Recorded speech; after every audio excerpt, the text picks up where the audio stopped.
Hello everyone, स्वागत है आप सभी का यूट्यूब चैनल पर। तो आज हम बात करने जा रहे हैं जो बायोलॉजी 12th है क्लास, उसका जो लेसन 2 है पुष्पी पादपों में जनन। तो उसके बारे में बात करने जा रहे हैं कि पुष्पी पादप जो होते हैं, यानी कि वास्तव में पुष्पी पादप होते क्या हैं, इनको क्या बोलते हैं। पुष्पी पादप वो होते हैं जो कि फेनेरोगेम्स होते हैं, इनका दूसरा नाम क्या है, फेनेरोगेम्स, और एक होते हैं क्रिप्टोगेम्स। तो ये पुष्पी पादप जिनमें मतलब पुष्प होते हैं वो होते हैं फेनेरोगेम्स। तो पुष्पी पादपों में जनन के बारे में बात करने जा रहे हैं, जो जिनमें फूल होते हैं। तो जनन के बारे में बात करेंगे तो सीधी सी बात है, इसमें दो प्रकार का होता है, अलैंगिक और लैंगिक। अब लैंगिक जनन के बारे में बात करेंगे तो उसमें लैंगिक जनन में क्या होता है कि हमको नर युग्मकोद्भिद भी चाहिए और मादा युग्मकोद्भिद भी चाहिए। तो नर युग्मक और मादा युग्मक के बारे में बात करेंगे। यहाँ नर युग्मक के रूप में क्या बनते हैं भाई, परागकण बनते हैं। क्या बनते हैं, परागकण। अब ये परागकण, ये सारा काम ये परागकण को बनाने में है। तो ये जो नर युग्मकोद्भिद है, इससे क्या होता है, परागकण का एक तरह का निर्माण हम पढ़ रहे हैं। तो नर युग्मकोद्भिद में पहली चीज़ क्या पढ़ेंगे भाई, तो जो पुंकेसर होता है, मतलब नर युग्मकोद्भिद की बात कर रहे हैं। यानी कि एक तो मेल प्लांट होता है, एक तो मतलब मेल पार्ट होता है और एक फीमेल। तो ये मेल पार्ट की बात कर रहे हैं हम, यानी कि नर की बात कर रहे हैं। तो नर युग्मकोद्भिद में पहली चीज़ आती है पुंकेसर। अब इन सब को जानने से पहले हमको छोटी सी डेफिनेशन देखनी है कि पुंकेसर और मतलब ये कैसे बटा होता है। तो पुंकेसर है, ये जो चित्र दिखाई दे रहा है आपको छोटा सा, ये पूरा मतलब ये पूरा है, ये जो पुंकेसर का है। तो इसमें क्या होता है कि इसके 3 भाग होते हैं, पराग कोश, और ये पराग कोशों को, ये पराग कोश है, इनको जोड़ने वाली जो संरचना है योजी है। और ये है पुतंतु, एक तरह का सीधा से पता चल रहा है तंतु के समान है, तो ये पुतंतु। तो पुंकेसर के 3 भाग हो गए, पुतंतु, परागकोश और योजी। ठीक है, इसके 3 भाग होते हैं। तो अब परागकोश मतलब ये जो हमने ये देखा है पूरा, इसकी अनुप्रस्थ काट रहे हैं, केवल इसकी, इनकी नहीं, योजी और पुतंतु की नहीं, इसकी देख रहे हैं हम परागकोश की। तो इसके अनुप्रस्थ काट में 4 कोने दिखाई देंगे। यानी कि हम एक काटेंगे डायग्राम, उसका अनुप्रस्थ काटेंगे तो इस तरह से एक डायग्राम दिखाई देगा आपको, इस तरह से। तो इसमें क्या है, 4 कोने, 1 2 3 और ये 4। ठीक है, यह 4 कोने दिखाई देते हैं। अब आगे आपको बताती हूँ इनको ये नाम वगैरह क्या दिए हैं, तो और ये क्या है ये बाद में बताऊंगी। तो पहले देखते हैं कि परागकोश में लघु बीजाणुधानी का विकास। अब आप ये सोच रहे होंगे परागकोश के अनुप्रस्थ काट तो ठीक है, पर इसमें लघु बीजाणुधानी का विकास क्यों पढ़ रहे हैं। तो लघु बीजाणुधानी का विकास इसलिए कर रहे हैं हम क्योंकि यहाँ पे क्या बनेंगे, लघु बीजाणुधानी में लघु बीजाणु। अब इन लघु बीजाणु को ही आगे जाके क्या बोलते हैं हम, पृथक रूप से परागकण। तो कुल सारा लोचा क्या है, हमको परागकण बनाना है। इसके लिए क्या है कि परागकोश में लघु बीजाणुधानी का विकास पढ़ेंगे। तो क्या होगा कि इसका क्या है, विकास कैसे होता है, यू स्पोरेंजिएट टाइप का। एक तो होता है विकास लेप्टोस्पोरेंजिएट और एक होता है यू स्पोरेंजिएट।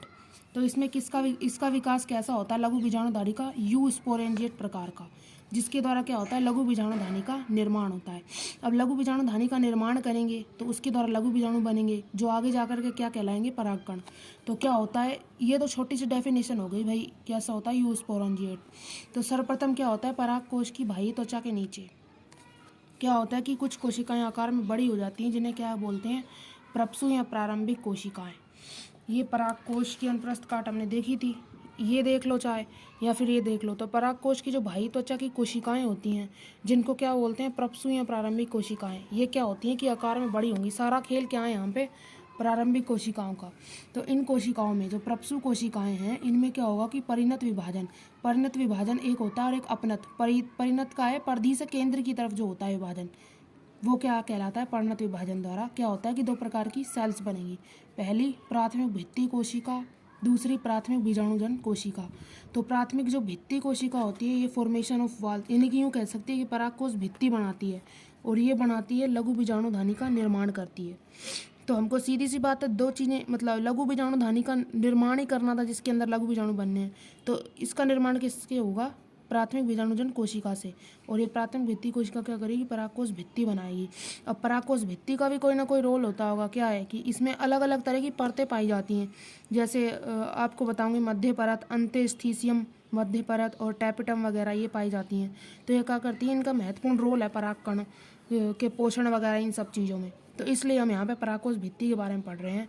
लघु बीजाणुधानी तो हम कर ही रहे हैं, साथ में क्या आगे परागकोश भित्ति के बारे में इसलिए पढ़ रहे हैं क्योंकि इसका अहम रोल है परागकण को सुरक्षा वगैरह, ये सब पोषण वगैरह देने का। तो क्या होगा कि भाई इस टाइप से परागकोश में 2 संरचनाएं देखने को मिलती हैं, यानी कि ये कोशिकाएं बन गई, इससे क्या बनेगी, परागकोश भित्ति और लघु बीजाणुधानी का निर्माण होगा।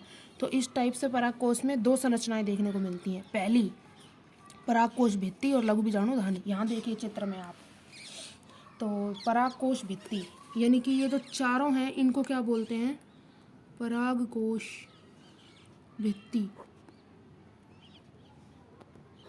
तो परागकोश भित्ति है तो इसको क्या बोलेंगे, परागकोश भित्ति। 2 संरचनाएं देखने हमने, किसमें, परागकोश की अनुप्रस्थ काट में 2 संरचनाएं, एक तो परागकोश भित्ति हो गई और दूसरा लघु बीजाणुधानी।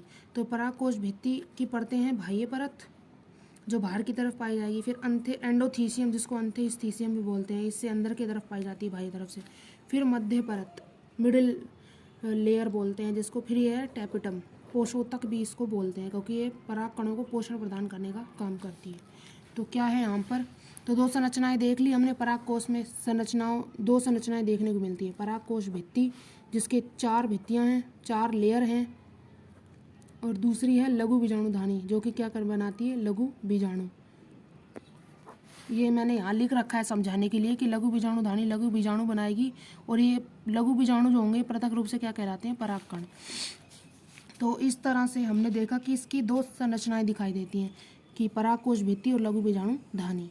यहाँ तक आपको उम्मीद है कि समझ में आ गया होगा। अब चलते हैं हम आगे। हाँ, तो परागकोश जो भित्ति है और लघु बीजाणुधानी, मतलब ये जो आगे जा कर के लघु बीजाणु बनाती हैं और ये 4 लेयर, इनका क्या क्या काम होता है, इनके मतलब इन दोनों के बारे में मेन रूप से हम अगली वीडियो में देखेंगे, क्योंकि वीडियो ज़्यादा बड़ी हो जाएगी इसलिए मैं इसमें बता नहीं पा रही। अगली वीडियो में देखेंगे कि परागकोश भित्ति और लघु बीजाणुधानी क्या क्या करती हैं। ये तो लघु बीजाणु बनाती है और ये 4 लेयर बनाती है, इनका क्या क्या काम होता है ये विस्तृत रूप से अगली वीडियो में देखेंगे। उम्मीद है आपको ये वीडियो समझ में आई होगी। अगर समझ में आई है तो लाइक करो। Thank you.